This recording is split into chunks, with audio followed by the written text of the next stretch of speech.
So this is the Just Add Oswald deck. Kind of already crafting with Oswald in mind because I've been working on this Ariel Whoseit collector combo deck for a while, and it's really fun. There's not a lot of removal. You basically just protect your big combo pieces. And if they're aggro, you try to beat them in one turn, and if they have control, you try to just go around their control and win mid-game. So you can see the queen. That's going to cheat out a lot of items for you, hopefully. It's got a 3 on the nose, so some of that pesky removal it can dodge. Same thing with Ariel, who's our main piece for the big combo, which is with Medal of Heroes.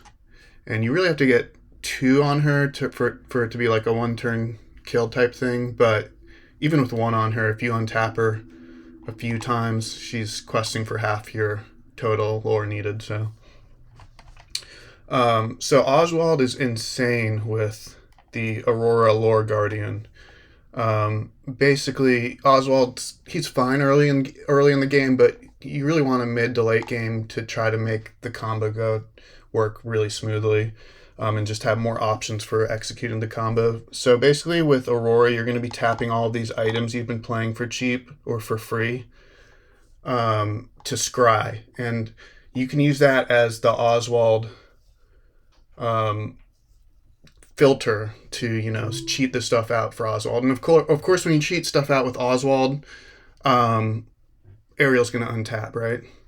Same thing with Queen. So that's another. There's so many ways to cheat out these items in this deck. And of course, you can always just play cheap items to make the combo go off. Your Obscure Sphere and Popsicle. Let's see. I'm thinking about the Merlin a lot because instead of like putting all these other kind of things in the toolbox in various numbers, I was like, what if you just dig up the ones we need? If we really need them. So Merlin can do that a little bit, and that's what morphs in here. So morph actually trees to Aurora, Merlin, and Clarabelle, which is actually a lot of targets. I don't know how much you're going to want to hit Aurora with it, but it is interesting.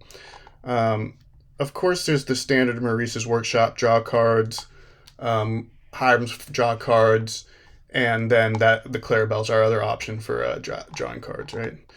Bibbidi Boppity Boo is actually, I put 2 in, just because we can get away with the uninkables running 4 hidden Inkcasters. And Bibbidi's going to work so well. If you look at these characters up here, you'll see she's going to work so well with a lot of things, right? She's gonna bounce your Clarabelle, draw you cards, bounce your Hades, kill something, bounce your Hiram, draw you cards, bounce your Belle, give all your things ward for another turn. And then not to mention just bounce things to protect them if you need to.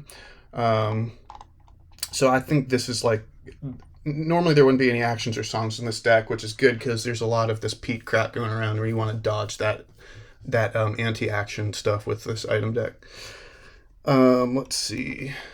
In terms of getting the Oswald going off, obviously just inking out of your hand you can always do to trigger Oswald, but then Tipo going to trigger him, and our Fishbone Quill is going to trigger him as well. I don't think you need a lot more triggers for Oswald than that. Like I said, I think he's more of a mid to late game, and you're going to have, I think, options by then to kind of trigger him, hopefully.